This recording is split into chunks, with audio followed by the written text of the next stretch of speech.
آج ویو 360 میں افغانستان میں امن کے لیے پاکستان اور امریکہ کے اعلیٰ عہدیداروں کی اسلام آباد میں ملاقات۔ امریکہ میں مخصوص مسلمان ممالک سے مسافروں کی آمد پر پابندی ختم کرنے کی کوشش، اور کراچی کی پولیو ورکر جو اپنے 2 پیاروں کو کھو دینے کے باوجود اپنا مشن جاری رکھے ہوئے ہے۔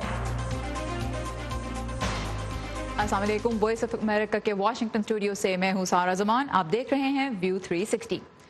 افغانستان میں امن کی کوششوں کے سلسلے میں آج امریکہ اور پاکستان کے اعلیٰ عہدیداروں کے درمیان اسلام آباد میں ملاقات ہوئی ہے۔ اس کے لیے امریکی نمائندہ خصوصی برائے افغان مفاہمت عمل زلمے خلیلزاد اور امریکہ کی معاون وزیر خارجہ ایلس ویلز آج کابل سے اسلام آباد پہنچے۔ پاکستانی وفد کی قیادت وزارت خارجہ کے ایڈیشنل سیکرٹری برائے امریکہ آفتاب کھوکھر نے کی۔ پاکستان کے دفتر خارجہ کے مطابق اجلاس میں امن کے قیام اور خطے کی مجموعی صورتحال پہ تبادلہ خیال کیا گیا۔ اس سے پہلے افغانستان میں قیام کے دوران سفیر خلیلزاد نے مقامی میڈیا کو انٹرویو میں کہا کہ امریکہ امن اور سیاسی مفاہمت کی کوشش کر رہا ہے، نہ کہ فوج کے انخلا کی۔ بقول ان کے ایسے امن کی ضرورت ہے جس سے انخلا ممکن ہو سکے۔ دوسری جانب آج کابل میں ہزاروں افغان صدر اشرف غنی کی دعوت پر امن جرگے میں شرکت کے لیے جمع ہوئے ہیں تاکہ طالبان کے ساتھ امن معاہدے کے لیے مشاورت کی جا سکے۔ 4 روزہ لویا جرگے کا افتتاح کرتے ہوئے صدر غنی کا کہنا تھا کہ یہ ان کے لیے فخر کا لمحہ ہے کہ ملک بھر سے نمائندے امن مذاکرات کے بارے میں بات چیت کے لیے جمع ہوئے ہیں۔ اگرچہ اس جرگے کا مقصد تو مختلف قومیتوں اور مکاتب فکر سے تعلق رکھنے والے افغانوں کو ایک صفحے پہ لانا ہے، سابق صدر حامد کرزئی سمیت کئی اہم شخصیات نے اس کا بائیکاٹ کیا ہے۔ تفصیلات کے لیے اس وقت ہم چلیں گے عائشہ تنظیم کی جانب جو کابل میں موجود ہیں۔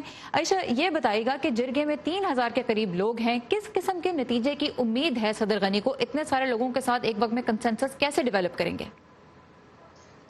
جی سارا، اس کی وجہ سے انہوں نے طریقہ کار یہ بنایا ہے کہ وہ کوئی 51 کے قریب 51 کمیٹیز بنا رہے ہیں۔ ان کمیٹیز میں آج اور کل کوئی سوالات ڈسکس ہوں گے۔ بیسکلی جو جرگے کا مینڈیٹ ہے وہ یہ ڈسکس کرنا ہے کہ طالبان کے ساتھ نیگوشیشنز میں ریڈ لائنز کیا ہوں گی۔ اور آئی ایم سوری کہ یہ شاٹ تھوڑا ہل رہا ہے، آئی تھاٹ کہ لوگوں کو کابل کا بیک گراؤنڈ مل جائے، تو اسٹوڈیو کی جگہ میں روف ٹاپ پہ آ گئی لیپ ٹاپ پہ لے کے۔ بٹ بہرحال ہوگا یہ کہ آج اور کل کی کمیٹیوں سے جو ریپرزینٹیٹیو ہوں گے وہ تیسرے دن ایک لارجر گیدرنگ کو خطاب کریں گے۔ اس کے بعد ایک ڈیکلریشن ہوگی جس پہ ووٹنگ ہوگی، اور امید یہ کی جا رہی ہے کہ کچھ ایک طرح سے پیرامیٹرز بنائے جائیں گے کہ اگر حکومت طالبان سے نیگوشیٹ کرتی ہے تو کس بنیاد پہ کی جائے اور کن باتوں پہ اگری کیا جائے اور کن باتوں پہ طالبان سے اگری نہ کیا جائے۔ عائشہ، یہ بتائے گا کہ کچھ اہم سیاستدانوں نے اس کا بائیکاٹ کیا۔ ایک تو حامد کرزئی ہیں جو افغانستان کے سابق صدر ہیں، اس کے علاوہ بھی ہم دیکھ رہے ہیں تقریباً 28 اہم شخصیات ہیں۔ کیا وجہ ہے اس بائیکاٹ کی؟ حامد کرزئی نے بائیکاٹ نہیں کیا، انہوں نے جرگہ کے ڈیلے کی ریکویسٹ کی تھی۔ 12 پریزیڈنشل کینڈیڈیٹس نے بائیکاٹ کیا ہے۔ ان کا یہ خیال ہے کہ پریزیڈنٹ غنی اس جرگے کو اپنی پولیٹیکل کیمپیننگ کے لیے، پولیٹیکل پوائنٹ سکورنگ کے لیے یوز کریں گے، کیونکہ افغانستان میں یہ الیکشن کا سال ہے۔ 28 ستمبر کو پریزیڈنشل الیکشنز ہونے ہیں، اور وہ نہیں چاہتے تھے کہ وہ اس عمل کا حصہ بنے۔ اور صدر حامد کرزئی کا یہ کہنا تھا کہ جرگے کے لیے یہ وقت صحیح نہیں ہے، جب کوئی طالبان سے مذاکرات میں پیش رفت ہو تب یہ جرگہ ہونا چاہیے۔ سو بیسکلی یہ ایک سیاسی آپ کہہ سکتے ہیں کہ تنازع کی وجہ سے بہت سے لوگوں نے اس جرگے کا بائیکاٹ کیا ہے۔ اور عائشہ تنظیم ہمارے ساتھ تھیں کابل سے، اور عائشہ مزید اپڈیٹس لے کر آتی رہیں گی ہمارے ویب پلیٹ فارم پہ بھی، تو لاگ آن کیجیے گا urduvoa.com کے پیج پر۔ Thank you very much Ayesha. Thank you Sara. Iran کے سرکاری میڈیا کے مطابق ملک کے وزیر خارجہ جواد ظریف نے خبردار کیا ہے کہ ایران بین الاقوامی جوہری معاہدے سے علیحدہ بھی ہو سکتا ہے۔ ٹرمپ انتظامیہ نے 1 سال قبل اس معاہدے سے علیحدگی اختیار کر لی تھی، اور اب 2 مئی کے بعد ایران سے تیل خریدنے والے ممالک کو بھی امریکی پابندیوں کا سامنا ہو سکتا ہے، جس سے ایران کی سالانہ $50 ارب کی تجارت متاثر ہونے کا امکان ہے۔ اس وقت ہم بات کریں گے نخبت ملک سے۔ نخبت، یہ بتائے گا کہ ایران کے وزیر خارجہ اور ٹرمپ انتظامیہ کے مشیر برائے قومی سلامتی جان بولٹن دونوں نے ہی فاکس نیوز کو انٹرویوز دیے۔ کیا کہنا تھا دونوں کا؟ جی سارا، جواد ظریف نے جو انٹرویو دیا ہے اس میں انہوں نے کہا ہے کہ امریکہ ایران کے ساتھ جو کچھ کر رہا ہے وہ امریکہ اور ایران کو ایک جنگ کی طرف دھکیلنے کے مترادف ہے۔ ساتھ ہی انہوں نے یہ بھی کہا ہے کہ جان بولٹن جو قومی سلامتی کے مشیر ہیں امریکہ کے، وہ بنیامین نیتن یاہو کے ساتھ مل کر، متحدہ عرب امارات اور سعودی عرب کے ساتھ مل کر امریکی صدر ڈونلڈ ٹرمپ کو مجبور کر رہے ہیں کہ وہ ایک ایسی محاذ آرائی میں شامل ہوں جس کا وہ حصہ نہیں بننا چاہتے۔ اس کے علاوہ جواد ظریف نے یہ بھی کہا ہے کہ امریکہ جو ایران پہ پابندیاں عائد کر رہا ہے تجارتی، وہ اس لیے چاہتا ہے کیونکہ وہ ایران کی حکومت کا تختہ جو ہے وہ الٹنا چاہتا ہے۔ لیکن دوسری طرف جان بولٹن نے بھی فاکس نیوز کو ایک انٹرویو دیا ہے جس میں انہوں نے واضح کیا ہے کہ امریکہ ایران میں حکومت تبدیل نہیں کرنا چاہتا، بلکہ یہ چاہتا ہے کہ ایران جو ہے وہ اپنا رویہ تبدیل کرے۔ جی، اب یہ جو ایشو ہے خاص طور پہ تیل کی تجارت پہ پابندیوں کا، یہ ایک ایسا ایشو ہے جو صرف امریکہ اور ایران کے درمیان نہیں رہے گا، دنیا کے دیگر ممالک بھی اس سے متاثر ہوں گے۔ ایران آبنائے ہرمز کو کنٹرول کرتا ہے اور تیل کی تجارت کا یہ سب سے بڑا روٹ ہے جہاں تک سمندری تجارت کا تعلق ہے۔ اس روٹ میں کسی رکاوٹ کا خدشہ نظر آ رہا ہے اس وقت؟ جی سارا، جیسے آپ نے کہا ایران کنٹرول کرتا ہے آبنائے ہرمز کو، لیکن اس کے ساتھ ساتھ متحدہ عرب امارات اور عمان بھی شامل ہے اس کنٹرول میں۔ لیکن ابھی ایران نے یہ کہا ہے کہ اگر امریکہ نے کوئی تجارتی پابندیاں عائد کرنے کی کوشش کی تو وہ آبنائے ہرمز کو مکمل طور پر تیل کی درآمد کے لیے اور برآمد کے لیے بند کر دے گا۔ ہم جانتے ہیں کہ آبنائے ہرمز سے پوری دنیا کو تقریباً 18.5 ملین بیرل تیل جو ہے وہ روزانہ فراہم ہوتا ہے، تو وہ متاثر ہو سکتا ہے اس کی وجہ سے۔ تاہم امریکہ کا ماضی میں موقف رہا ہے کہ اگر اس قسم کی جارحیت جو ہے ایران کی طرف سے آبنائے ہرمز پہ کی گئی تو وہ اعلان جنگ کے مترادف ہوگی۔ جی، اور ہم جانتے ہیں کہ ایران اس وقت بہت شدید قسم کے معاشی دباؤ کا شکار ہے، اور آئی ایم ایف نے بھی جو آج رپورٹ ریلیز کیا اس کے مطابق تقریباً 40% تک انفلیشن وہاں پہ بڑھ سکتی ہے۔ نخبت ملک ہمارے ساتھ تھیں، thank you very much Nukhbat for this update. Iran اس وقت ان 5 مسلمان ملکوں میں بھی شامل ہے جن کے شہریوں کی امریکہ آمد پر پابندی لاگو ہے۔ کانگریس میں ڈیموکریٹک پارٹی سے تعلق رکھنے والے کچھ اراکین نے سفری پابندیوں کے اس صدارتی حکم نامے کے خلاف ایک بل متعارف کرایا ہے، مگر ندیم یعقوب بتا رہے ہیں کہ دونوں جماعتوں کے درمیان اتفاق رائے کی کمی اور پھر اگلے سال کے صدارتی انتخابات کے پیش نظر ایسی قانون سازی پایہ تکمیل کو پہنچتی نظر نہیں آتی۔ مزید تفصیلات دیکھتے ہیں اس رپورٹ میں۔ Donald J. Trump is calling for a total and complete shutdown of Muslims entering the United States. صدر ٹرمپ نے اقتدار میں آتے ہی اپنی انتخابی مہم کا ایک وعدہ پورا کرتے ہوئے 7 مسلمان ممالک سے مسافروں کی آمد پر پابندیاں عائد کر دیں۔ امریکی مسلمانوں اور شہری حقوق کے لیے سرگرم تنظیموں نے اس کی مخالفت کی، مگر جون 2018 میں سپریم کورٹ نے صدر کے حکم نامے کو برقرار رکھنے کا فیصلہ کیا۔ اس وقت ایران، لیبیا، صومالیہ، شام اور یمن کے شہریوں پر سفری پابندیاں عائد ہیں۔ حال ہی میں ڈیموکریٹک پارٹی سے تعلق رکھنے والے کچھ قانون سازوں نے اس حکم نامے کو ختم کرنے کے لیے کانگریس میں ایک بل متعارف کروایا ہے۔ یہ امتیازی قانون ہے، اس کی وجہ سے بہت سے خاندان اہم موقعوں پر اکٹھے نہیں ہو سکتے، اور یہ ہمارے ملک کے بارے میں غلط پیغام دیتا ہے۔ امریکہ سیاہ فام غلاموں اور تارکین وطن کی محنت سے تعمیر ہوا ہے۔ میرا خیال ہے کہ امریکی معاشرے میں پائے جانے والے تنوع کو، جس پر ہمیں بہت فخر ہے، تار تار کر کے ایک ایسی خیالی جگہ بنانے کی کوشش کی جا رہی ہے جس کا کوئی وجود نہیں ہے۔ کیپٹل ہل پر ایک پریس کانفرنس کے دوران ایوان نمائندگان میں 3 مسلمان اراکین آنڈرے کاسن، الہان عمر اور رشیدہ طلیب نے اس بل کی حمایت کا اعلان کیا، جس کا مقصد U S immigration and naturalisation act میں تبدیلی لانا ہے۔ شہری حقوق اور امریکہ میں مسلمانوں کی کئی تنظیمیں بھی اس تبدیلی کے حق میں ہیں۔ گزشتہ برس سپریم کورٹ کی جانب سے صدر ٹرمپ کے حکم نامے کے حق میں فیصلے کے بعد یہ پہلا جامع رد عمل ہوگا۔ اس سے مسلمان ممالک کے خلاف سفری پابندی ختم ہو جائے گی اور وفاقی قانون اس طرح تبدیل کیا جائے گا کہ مستقبل میں کوئی بھی صدر مذہبی بنیادوں پر پابندی نافذ نہیں کر سکے گا۔ اس قرارداد کے حامیوں کا کہنا ہے کہ وہ اس کے ذریعے صدر ٹرمپ کی جانب سے طاقت کے بے جا استعمال پر چیک رکھنا چاہتے ہیں۔ ریپبلکن پارٹی کے سرگرم رکن اسد چودھری کہتے ہیں کہ صدر نے یہ حکم نامہ ملک کی سیکیورٹی کے لیے جاری کیا تھا اور اس میں ترمیم کرتے ہوئے قومی سلامتی کو ذہن میں رکھنا چاہیے۔ ان دا فیوچر اگر کوئی اور کنٹریز بھی ایسی آتی ہیں اس کے اندر کہ جو کہ نقصان دہ ثابت ہو سکتے ہیں، جن کا بغیر اسکروٹنی کے یہاں پر آنا، تو وقتی طور پر ان کے اوپر کوئی ہارڈ لگانا کوئی میرے خیال میں کوئی بہت بڑی برائی نہیں ہے۔ ماہرین کا خیال ہے کہ ایوان نمائندگان تو یہ بل منظور کر لے گا، مگر سینٹ میں اس کے منظور ہونے کا امکان بہت کم ہے، جہاں ریپبلکنز کو اکثریت حاصل ہے۔ ندیم یعقوب، اردو VOA، واشنگٹن۔ سری لنکا میں ایسٹر کی صبح حملوں کے بعد حکومت نے سیکیورٹی کے پیش نظر اب نقاب پر پابندی عائد کر دی ہے۔ سیکیورٹی حکام کا کہنا ہے کہ اس پابندی سے ایسے افراد کو پکڑنے میں مدد ملے گی جن کی جانب سے سری لنکا میں مزید حملوں کا خطرہ ہے۔ لیکن سری لنکا کی مسلم کمیونٹی اس اقدام پر اور اس سے فرقہ وارانہ تناؤ میں اضافے کا خدشہ ظاہر کر رہی ہے۔ سیکورٹی حکام کے مطابق فوجی وردیوں میں ملبوس افراد کی جانب سے بھی مزید حملوں کا خطرہ ہے۔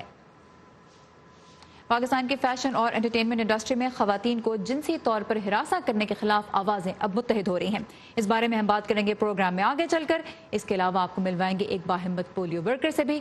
پاکستان کے بارے میں اہم خبروں کے لیے آئیے ہماری ویب سائٹ urduvoa.com پر، اور اگر آپ سوشل میڈیا کے ذریعے خبریں حاصل کرتے ہیں تو facebook.com/VOA اردو کا پیج آپ کے لیے حاضر ہے، جہاں آپ کو ہماری تمام تر کانٹینٹ بآسانی ملے گی۔ دنیا بھر میں خواتین کے جنسی ہراس کے خلاف چلنے والی مہم می ٹو کے اثرات اب پاکستان کی فیشن اور انٹرٹینمنٹ انڈسٹری میں بھی نظر آ رہے ہیں۔ پاکستان میں جنس کی بنیاد پر خواتین کے ساتھ ہونے والے جرائم کے خلاف سوشل میڈیا پہ کچھ عرصے سے آوازیں تو اٹھ رہی تھیں، لیکن نامور ستارے جس طرح اس وقت ایک آواز ہو کر بول رہے ہیں، ایسا پہلے نہیں ہوا۔ بہت سی سیلیبریٹیز 7 جولائی کو ہونے والے لکس سٹائل ایوارڈز کا بوائیکاٹ کر رہی ہیں۔ انہیں اعتراض ہے ایک ایسے شخص کی نامزدگی پر جس پہ خواتین کو جنسی طور پر ہراساں کرنے کا الزام ہے۔ بائیکاٹ کا آغاز کیا لکس سٹائل ایوارڈز کے لیے نامزد 27 سالہ ماڈل ایمان سلیمان نے انسٹاگرام پر 30 مارچ کو ایک ویڈیو کے ذریعے۔ I was extremely honored to be nominated for the Lux Style Awards. میرے لیے یہ بہت اعزاز کی بات تھی کہ مجھے لکس ایوارڈ کے لیے نامزد کیا گیا۔ اب جو میں کہنے والی ہوں اس پر مجھے بہت تنقید کا نشانہ بنایا جائے گا۔ حقیقت یہ ہے کہ میں اس بارے میں بات کر کر کے تھک گئی ہوں۔ میں ایسے کسی شو کا حصہ نہیں بننا چاہتی جس میں کسی کو ہراساں کرنے والا ملزم شریک ہو۔ مجھے اس سے کوئی خوشی نہیں مل رہی۔ آپ کو شاید کسی ایسے شخص کو نامزد کرنا چاہیے جسے اس سے خوشی ملے، وہ میں نہیں، کیونکہ میری بس ہو گئی ہے۔ Maybe give it to someone who, give the nomination to someone who feels happy about it. I don't. I am basically done. ایمان سلیمان کا بیان آپ نے دیکھا۔ اس کے بعد میک اپ آرٹسٹ سائما بارک فیرے اور پھر کپڑوں کے برانڈ جنریشن نے بھی لکس ایوارڈز کا بوائیکاٹ کرنے کا اعلان کر دیا۔ ہدایت کار جامی اس سے بھی 2 ہاتھ آگے گئے۔ انہوں نے اپنی فلم مور کے لیے لکس سٹائل ایوارڈ کی جانب سے دیا گیا بہترین فلم کا ایوارڈ سڑک پہ رکھ دیا، اور ٹویٹر پر انہوں نے کہا کہ وہ جنسی ہراسیت کے خلاف، یعنی خواتین کو جنسی طور پہ ہراساں کرنے کے خلاف جو شکایات آ رہی ہیں، ان خواتین کی بات پہ وہ یقین رکھتے ہیں جو شکایت کر رہی ہیں اور ان کے ساتھ کھڑے ہیں۔ بوائیکاٹ کا یہ سلسلہ مسلسل بڑھتا جا رہا ہے۔ کچھ میوزک بینڈز بھی اس میں شامل ہوئے ہیں، کچھ مزید شخصیات بھی اس میں شامل ہوئی ہیں انڈسٹری کی، لیکن لکس سٹائل ایوارڈز کی جو جیوری ہے ان کی جانب سے جاری کیے گئے ایک بیان میں یہ کہا گیا ہے کہ وہ عدم برداشت، امتیازی سلوک اور ہراس کے تمام واقعات کی مذمت کرتی ہے، لیکن ان کے فیصلے سینما کی دنیا میں کارکردگی کی بنیاد پہ لیے گئے۔ تو یہ بوائیکاٹ جو ہے یہ اس کے پس منظر میں ہے علی ظفر اور میشا شفیع کا کیس۔ میشا نے علی پر انہیں جنسی طور پہ ہراساں کرنے کا الزام سوشل میڈیا کے ذریعے پچھلے سال عائد کیا تھا، جس کے بعد علی نے ان پر حد تک عزت کا دعویٰ کیا۔ معاملہ ہم جانتے ہیں کہ عدالت میں ہے، لیکن کیا یہ تمام صورتحال کسی بڑی تبدیلی کا آغاز ہے یا نہیں؟ اس بارے میں ہم بات کریں گے پاکستان کی فیشن انڈسٹری کے ایک جانے پہچانے نام سے، فریہ الطاف، جو لکس سٹائل ایوارڈز کو بھی شروع کرنے والوں میں، یعنی اس کے فاؤنڈرز میں سے ایک تھیں۔ فریہ بہت شکریہ۔ ایک اہم موضوع پہ ہم بات کرنا چاہتے ہیں جس کے لیے آج آپ نے ہمیں وقت دیا ہے۔ یہ بتائیے، آپ پاکستان کی فیشن انٹرٹینمنٹ انڈسٹری سے بہت سالوں سے منسلک ہے، آلموسٹ 25 سال ہو گئے ہیں آپ کو۔ آج جس طرح سے بات ہو رہی ہے اس ایشو پہ پہلے کبھی نہیں ہوئی، کیا وجہ دیکھ رہی ہیں آپ؟ جی دیکھیے، یہ تو مہم سٹارٹ کی تھی ہالی ووڈ میں 2017 میں، اور اس کی وجہ سے ایک موومنٹ سٹارٹ ہوئی می ٹو اور ٹائمز اپ کے نام سے۔ اب یہ موومنٹ پاکستان میں بھی آئی، اور پچھلے سال میں نے خود ایک موومنٹ سٹارٹ کی تھی میدھی کے نام سے، کیونکہ می ٹو تو سمجھ نہیں آتا پاکستانی لوگوں کو، تو اس لیے اس کو اس لیے بھی زیادہ سامنے لے کر آئے تھے کہ میدھی جو تھا، ہمارے پاکستان میں اتنے مسئلے ہیں کہ ایک تو سیکشل ہراسمنٹ کے حوالے سے، لیکن ہمارے ملک میں چائلڈ ابیوز بھی بہت ہو رہا تھا۔ اس وقت زینب کا کیس بھی تھا۔ تو اس شو کے اندر ہم نے ماہرہ خان نے ایک پرفارمنس دی تھی، بول کے لب آزاد ہیں فیض احمد فیض کی، تاکہ خواتین کو امپاور کیا جائے اور پھر اس چیز کو، اس پرابلم کو سامنے لے کر آئیں میسز کے سامنے، کیونکہ یہ شو ایسا ہے جس کو پاکستانی آسکرز کہا جاتا ہے۔ یہ ہر کونے کونے میں جاتا ہے پاکستان کے، اور لوگوں کو ریچ کرنا بڑا ضروری ہے کہ بھئی صرف خواتین نہیں ہیں جو کہ شہروں میں کام کرتی ہیں اور باہر نکلتی ہیں، خواتین ولیجز میں کام کرتی ہیں، ٹاؤنز میں کام کرتی ہیں، آپ کے گھر میں ڈومیسٹک سٹاف آتا ہے، ان کو بھی نہیں معلوم۔ اور زیادہ یہ صرف ان کے لیے نہیں ہے، خواتین کے لیے، مردوں کے لیے بھی، مردوں کو واضح کرنا کہ بھائی یہ ایک غلط چیز ہے، کیونکہ یہ کلچر میں ہمارے یعنی آگہی کی جگہ بازار میں آگہی کی ضرورت دونوں جگہ پہ ہی ہے، مردوں کے لیے بھی خواتین کے لیے بھی. آپ نے ہالی ووڈ کا ذکر کیا کہ وہاں سے می ٹو موومنٹ شروع ہوئی، اب پاکستان پہنچی. ہم نے دیکھا ہالی ووڈ میں بہت سے اداکاروں کا کیریئر جو ہے وہ رک گیا اسی وجہ سے، کیونکہ ان کے اوپر ایسے الزامات سامنے آئے اور لوگوں نے بلیو کیا، سپورٹ کیا ان خواتین کو جو یہ الزامات سامنے لے کے آئیں. کیا پاکستان میں آپ دیکھ رہے ہیں کسی قسم کی بڑی تبدیلی، خاص طور پہ جو انٹرٹینمنٹ اور فیشن کی انڈسٹری ہے جو ہالی ووڈ کا پاکستانی ایکویولنٹ ہے، یہاں پہ کسی تبدیلی کے لیے ماحول بن گیا ہے؟ اب دیکھیے یہ شروعات ہے. اب میں نے ایک آرٹیکل پڑھا تھا نیو یارک ٹائمز میں بھی ریسنٹلی، اس میں بھی یہ لکھا ہوا تھا کہ یہ جو تبدیلی آئی ہے ویسٹرن کنٹریز میں بھی، یہ صرف ایک شہروں تک ہی پہنچی ہے، اسمال ٹاؤنز اور ولیجز وغیرہ میں پہنچ نہیں پائی ہے. اس کے اوپر بہت محنت کرنی پڑے گی اور کافی سال لگیں گے اس کو نکالنے میں، کیونکہ یہ ایک چیز کلچر میں گھسی ہوتی ہے. آدمیوں کو ایکچولی پتہ بھی نہیں ہوتا کہ اس میں کوئی غلطی ہے کہ جی کسی کو گھور رہے ہیں یا ہم کسی کو ٹیکسٹ بھیج رہے ہیں یا ہم کسی کو ہاتھ لگا رہے ہیں تو اس میں کوئی غلطی ہے. وہ سمجھتے ہیں، بہت سارے لوگ یہ سمجھتے ہیں کہ باہر کیوں نکلی عورت، اگر عورت باہر نکلتی ہے تو ہمیں اجازت ہے کہ اس کو ہم اس طرح کر سکتے ہیں. تو یہ اب لوگوں کی سمجھ میں تھوڑی بہت آنی شروع ہوئی ہے، تھوڑا ڈر پیدا ہوا ہے. کوئی میں یہی کہوں گی کہ اس کو تھوڑا بہت ٹائم لگے گا.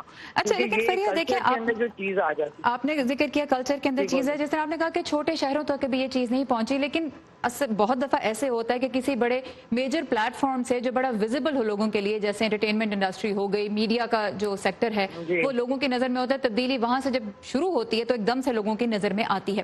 تو جہاں تک چھوٹے شہروں تک پہنچنے کی بات ہے، ہم دیکھیں گے کسی بڑے پلیٹ فارم پہ ہوگی تبدیلی تو پھر جس طرح آپ نے بھی کہا وقت لگے گا، آگے بھی آئے گی. اگر صرف یہ جو ایوارڈز کا لحاظ سے جس طرح سے اس وقت بات ہو رہی ہے، جیوری نے کہہ دیا کہ ایوارڈ دیتے ہوئے ہم فنکار کی ذات کو نہیں دیکھ رہے، ہم اس نے جو کنٹریبیوٹ کیا ہے انڈسٹری میں اس کو دیکھ رہے ہیں.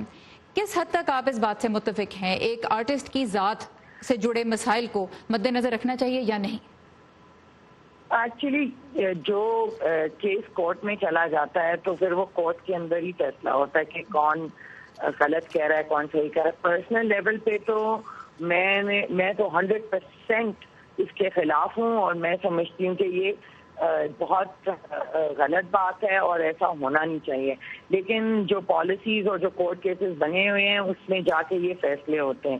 جب تک اس کا فیصلہ نہیں ہوتا یہ چیز جو ہے وہ آدھے لوگ جو ہیں وہ ایک طرف ہو جائیں گے، دوسرے لوگ دوسری طرف ہو جائیں گے. لوگ اس میں عورتوں کا بہت کم میں سمجھتی ہوں کہ ان کو سپورٹ کرتے ہیں، کیونکہ وہ سمجھتے ہیں کہ یہ ایک وچ ہنٹ ہے اور یہ ہو سکتا ہے کہ کسی پرسنل لیول پہ ہو. تو چکر سارا یہ ہے. مگر میں سمجھتی ہوں کہ جہاں تک میرا کام ہے ایکچولی میں جوری میں انوالو نہیں ہوتی اور ہونا بھی نہیں چاہیے. نہ جو کمپنی ہے وہ جوری میں انوالو ہوتی ہے، کیونکہ اگر وہ جوری میں انوالو ہو جائیں تو ٹرانسپیرنسی ختم ہو جاتی ہے جوری کی. تو اس لیے میرا کام ہے شو کرنا، اور شو پہ پچھلے سال بھی میں اس موضوع کو لے کر آئی تھی. اس کے علاوہ اور بھی موضوع تھے ہماری مائنورٹی رائٹس کے اور ہمارے جو خواتین ہیں جو ایسڈ برن وکٹمز ہیں، سارے ایکٹیوسٹ وہاں موجود تھے. لیبر پرابلمز ہیں. تو وہ ہمارا کام ہے جو انڈسٹری کے لوگ ہیں جو کہ کام کرتے ہیں، جیسے اداری پلے تھا، چائلڈ ابیوز کے بارے، پیڈوفائلز کے بارے میں بات کی. تو یہ چیزیں بہت ضروری ہے کہ ہمارے ڈرامے، فلمیں، ہمارے جیسے لوگ جو کہ کام کرتے ہیں ان موضوعوں کو آگے کریں تاکہ میڈیا کے ذریعے آواز اٹھائی جائے. آلرائٹ، فریحہ الطاف ہمارے ساتھ تھیں. بہت شکریہ فریحہ آپ کے وقت اور آپ کی انسائٹ کا. We really appreciate this. Thank you so much. چلیں ادھر ادھر تھوڑا سا تھوڑا ادھر ہو جائے. ہم سب اپنے آپ میں کہاں پرفیکٹ ہیں؟ یہ جو ہمارے آس پاس کے لوگ ہیں نا، عزیفہ کا جب اس کے بازو پروستھیٹکس لگے، یہی ایک دوسرے کو بہتر بناتے ہیں اور پھر مل کر ایک بہتر ملک بناتے ہیں ہم.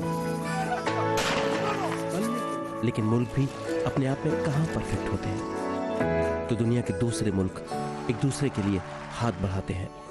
ایسے ہی تو ایک بہتر دنیا بناتے ہیں ہم. One teacher, one book. and one